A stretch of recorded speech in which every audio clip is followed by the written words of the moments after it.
ایک تصور یہ ہے کہ نیکی صرف مسجد تک محدود ہے. جس شخص نے اپنی نماز، روزہ، حج، زکوٰۃ اور اس طرح کے معاملات کو درست کر لیا تو وہ بہت بڑا نیک، عابد اور زاہد ہے. بلا شبہ یہ تصور درست ہے. ایک تصور یہ ہے کہ نماز روزہ کو چھوڑو، یہ ذاتی معاملات ہیں، جس نے کر لیا اپنے لیے کیا، جس نے نہیں کیا اپنے لیے کیا. ہاں تم سچ بولو، غیبت نہ کرو، چغل خوری نہ کرو، بہتان تراشی نہ کرو، یہ نیکی ہے. یہ بھی اپنی جگہ درست تصور ہے. لیکن ہمیں اس تصور کو اپنانا ہے جو خالق کائنات نے ہمارے لیے جو معیار مقرر کیا ہے. ہمارے لیے ترجیح وہ تصور اور وہ نظریہ ہونا چاہیے. اور وہ کیا ہے کہ اللہ تبارک و تعالیٰ نے فرمایا کہ دیکھو تم جو مرضی تصور قائم کرو نیکی کا، تقوی کا، وہ ٹھیک ہے، لیکن میرا قائم شدہ معیار یہ ہے کہ تم تب تک نیک نہیں ہو سکتے جب تک اپنی محبوب ترین چیز کو، اپنی پسندیدہ ترین چیز کو میرے راستے میں خرچ نہیں کرتے، میرے راستے میں قربان نہیں کرتے. اور پسندیدہ چیز، پسندیدہ شے، اس کے بارے میں بھی پھر بتا دیا قرآن پاک میں کہ وہ کیا ہے. اور پھر صرف بتا نہیں دیا، اس کو ایک بہت بڑی آزمائش بھی قرار دیا. جا بجا مقامات پر اللہ تبارک و تعالیٰ نے کلام پاک میں انما اموالکم و اولادکم فتنہ، دیکھو تمہارے مال اور تمہاری اولادوں میں تمہارے لیے آزمائش ہے. اللہ تبارک و تعالیٰ جانچنا چاہ رہا ہے، دیکھنا چاہ رہا ہے کہ اس مال اور اولاد کو حاصل کرنے کے بعد کتنا اس کا حصہ ہے جو تم اپنی ذاتی زندگی میں صرف کرتے ہو، اپنے ذاتی مفادات میں، اپنی واہ واہ کروانے میں، اور کتنا ہے جو تم اللہ کے راستے میں خرچ کرتے ہو. اور پھر بتا دیا کہ جو اللہ کے راستے میں خرچ کرو گے اسے اللہ کے ہاں موجود پاؤ گے. تو سامعین عزیز وقار، آج کی یہ خوبصورت مجلس، خوبصورت محفل خالصتاً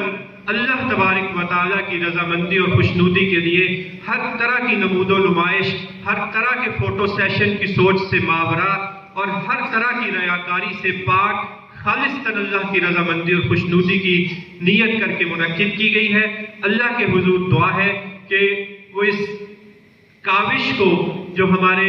مخیر حضرات نے کی ہے، ان معاشی طور پر کمزور مسلمانوں کی زندگیوں میں آسانی لانے کی، اللہ تبارک و تعالیٰ کے حضور دعا ہے کہ وہ اس کو اپنی بارگاہ میں شرف قبولیت عطا فرمائے. محترم خواتین و حضرات، رسول مہربان صلی اللہ علیہ وآلہ وسلم ارشاد فرماتے ہیں کہ تم میں سے بہترین شخص وہ ہے جو دوسروں کے کام آتا ہے. اور صرف یہ فرمایا نہیں ہے، عملی زندگی میں بھی اس کا ثبوت امت مسلمہ کو فراہم کیا ہے. وہ نبیوں میں رحمت، لقب پانے والا، مرادیں غریبوں کی بر لانے والا، وہ اپنے پرائے کا غم کھانے والا، مصیبت میں صرف اپنوں کے نہیں غیروں کے بھی کام آنے والا، فقیروں کا ملجا، ضعیفوں کا ماوا، یتیموں کا والی، غلاموں کا مولا. تو یہ نبی مہربان صلی اللہ علیہ وآلہ وسلم نے ایک معیار سیٹ کر کے ہمیں زندگی کا دیا کہ اگر اللہ کے ہاں تمہیں مقبولیت اور اس کی طرف سے پسندیدگی چاہیے تو پھر اسی معیار کو اپنانا ہوگا جو اللہ اور اس کے رسول نے مقرر فرما دیا کہ تم اپنی ذاتی زندگیوں میں، اپنے ذاتی معاملات میں، اپنی اولاد، اپنے گھر والوں، اپنے رشتہ داروں کی خواہشات کو پورا کرنے میں اور ان کے لیے آسانیاں پیدا کرنے میں اتنے مگن نہ ہو جاؤ کہ اپنے معاشرے کے غریب طبقات، صاحب جو معاشی طور پر کمزور ہیں، افورڈ نہیں کر سکتے، ان کو بھول جاؤ. تمہیں ان کی زندگی میں آسانی لانے کے لیے بھی جو کچھ تم سے بن پائے وہ کرنا چاہیے. اور اس سلسلے میں پھر بڑے اور چھوٹے کی کوئی تمیز نہیں ہے اسلام میں کہ جو بڑا ہے، امیر ہے، وہی اللہ کے راستے میں دے سکتا ہے. پھر جس کے پاس ایک روٹی ہے، اگر اس نے آدھی روٹی اللہ کے راستے میں دے دی تو وہ اللہ کے ہاں اس ارب پتی کے دیے ہوئے سے کہیں بڑھ کر ہے، جو اس نے چاہے کروڑوں کی تعداد میں اللہ کے راستے میں دیا ہو، لیکن اس چھوٹے سے غریب آدمی کی دی ہوئی آدھی روٹی بھی اللہ کے ہاں درجات میں اس سے افضل ہو جائے گی، کیونکہ اس کے پاس تو تھی ہی ایک روٹی، اس نے اس میں سے بھی آدھی اللہ کے راستے میں دے دی۔ تو آج امت مسلمہ خصوصاً بالخصوص اس مملکت خداداد پاکستان کے جو حالات ہیں، اس کا ذمہ دار ہم کسی کو بھی ٹھہرائیں، عوام الناس کو ٹھہرائیں، نااہل حکمرانوں کو ٹھہرائیں، اللہ تعالیٰ سے دور اور اس کی شریعت سے بیزار لیڈروں کو ٹھہرائیں، کسی کو بھی ٹھہرائیں، یہ حالات اپنی جگہ اٹل حقیقت ہے جو اس مملکت خداداد کے ہے کہ یہاں نہ کوئی معاشی پالیسی چل سکتی ہے۔ سود پر مبنی معاشی پالیسیاں ایسے ہی معاشروں کو تباہ کر دیا کرتی ہیں جس میں اللہ اور اس کے رسول صلی اللہ علیہ وآلہ وسلم سے اعلانیہ جنگ ہو، وہ معاشرے کبھی معاشی طور پر فلاح نہیں پا سکتے۔ ہم اپنی معیشت کو دیکھیں، وہ تباہ ہو چکی، ہم اپنی تعلیم کو دیکھیں، وہ تباہ ہو چکی، ان تعلیمی اداروں میں غریب طلبہ کے لیے کوئی جگہ نہیں ہے، ہم پر 8-10 قسم کا تعلیمی نظام مسلط کر دیا گیا ہے، کیسے ہم ایک قوم کل کو بن پائیں گے؟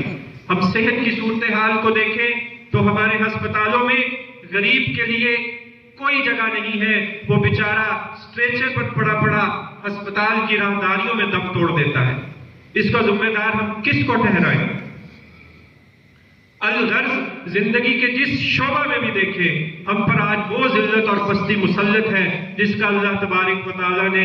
واضح اعلان فرما دیا تھا قرآن پاک میں 1400 سال قبل کہ دیکھو تم جتنے مرضی ارسطو اور افلاطون بن جاؤ، اپنے آپ کو جتنے مرضی سیانے اور عقل مند سمجھنے لگ جاؤ، جب تک میری مقرر کی ہوئی حدود کی خلاف ورزی جاری رکھو گے، میں پہلے بھی تمہیں مثالیں دکھا چکا ہوں ان اقوام کی جنہوں نے یہ کام کیے، اور یہ مثالیں اس لیے بیان کر رہا ہوں کہ شاید تم ان سے نصیحت حاصل کرو، لیکن اگر تم نے وہی روش اختیار رکھی تو تم میرے زیادہ سگے نہیں ہو، تمہارا انجام بھی وہی ہوگا جو ان سابقہ اقوام کا ہوا۔ اور بدقسمتی سے اللہ تبارک و تعالیٰ کے پیغام سے دوری کے باعث آج ہم پر یہ حالات مسلط ہیں۔ ہمیں پلٹنا ہوگا اپنے اصل کی طرف، ہمیں پلٹنا ہوگا 1400 سال قبل کی طرف، ہمیں اس اندھیری روشن خیالی، اندھیری انورٹڈ کاماز میں ہے، اس اندھیری روشن خیالی، اس جدید جہالت اور اس مادر پدر آزادی سے 1400 سال قبل کی طرف واپس پلٹنا ہوگا اگر ہم اپنے حالات میں کچھ تبدیلی اور بہتری چاہتے ہیں۔ اور دوسری بات، حالات تو جو ہے وہ اپنی جگہ ہیں، لیکن کیا ان حالات کا رونا رو کر بیٹھ جایا جائے؟ کیا ان حالات کا اگر کوئی ذمہ دار نہیں ملتا تو اس میں بہتری کی کوئی کوشش بھی نہ کی جائے؟ یہ سوال ہم سب کے سامنے ہے کہ آج ہمارے جو حالات ہیں اس میں کیسے بہتری لائی جائے۔ کچھ تو لوگ اٹھے، کچھ تو لوگ یہ عزم کر کے اٹھے، کچھ تو لوگ یہ ارادہ لے کر اٹھے کہ ہم ان حالات میں بہتری کی کوشش کریں گے۔ ہمارے معاشرے کے جو طبقات ہماری غلطیوں کی وجہ سے نہیں لیکن پھر بھی وہ پس رہے ہیں، ہم ان کے لیے دست و بازو بنیں گے۔ ہمارے وہ یتیم اور بے سہارا بچے جن کو سرکاری کالجوں میں اور یونیورسٹیوں میں داخلہ نہیں ملتا، ہم ان کے لیے تعلیم کا انتظام کریں گے۔ ہمارے وہ مصیبت زدہ بیمار بہن بھائی جو ہسپتالوں کی راہداریوں میں دم توڑ دیتے ہیں، ہم ان کے لیے ہسپتال اور صحت کے مراکز بنائیں گے۔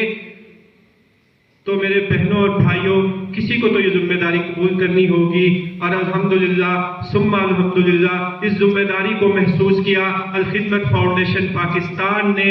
اور 1990 سے لے کر آج تک الخدمت فاؤنڈیشن پاکستان الحمدللہ پاکستان بھر کے تمام مظلوم اور معاشی طور پر کمزور طبقات کی آواز ہے، اور نہ صرف پاکستان میں تمام قسم کے مسالک، تمام قسم کے مذاہب، تمام قسم کی سیاسی وابستگیوں سے بالا تر ہو کر نہ صرف پاکستان میں خدمات سر انجام دے رہی ہے بلکہ بیرون ملک بھی الحمدللہ الخدمت فاؤنڈیشن کے بہت سے پروجیکٹس کام کر رہے ہیں۔ میں بہت شکر گزار ہوں جناب عبدالعزیز بھٹا صاحب کا کہ وہ تشریف لے آئے۔ الخدمت فاؤنڈیشن کا مزید تعارف ان کے پروجیکٹس کے بارے میں اعداد و شمار جو ہے وہ بہتر طور پر آپ کے سامنے رکھ سکیں گے. میرے لیے انہوں نے آ کر آسانی پیدا کر دی. میں اللہ تبارک و تعالیٰ کی پاک کلام سے جو میں نے سورۃ لن تنالوا البر حتی تنفقوا مما تحبون کی آیت سے اپنی گفتگو کا آغاز کیا تھا، میں اللہ تبارک و تعالیٰ کے حضور دعا گو ہوں کہ وہ ہم سب کو جہاں ہم اپنی زندگیوں میں آسانیوں اور آسائشوں کے لیے فکر مند ہیں، اپنے غریب مسلمان بہنوں بھائیوں کی زندگیوں میں بھی بہتری لانے کے لیے کچھ نہ کچھ کر سکے. جس حد تک ہم جس قابل ہیں اس حد تک ہم اس فریضے کو سر انجام دے سکے. آپ تمام حضرات خواتین و حضرات کی تشریف آوری کا بہت شکریہ. میں اب اپنی گفتگو کو سمیٹتے ہوئے جناب عبدالعزیز بھٹا صاحب سے ملتمس ہوں کہ وہ سٹیج پر تشریف لائیں اور الخدمت فاؤنڈیشن پاکستان کے اغراض و مقاصد پروجیکٹس کے اعداد و شمار اور خدمات پر نظر ڈالیں. جناب عبدالعزیز بھٹا صاحب.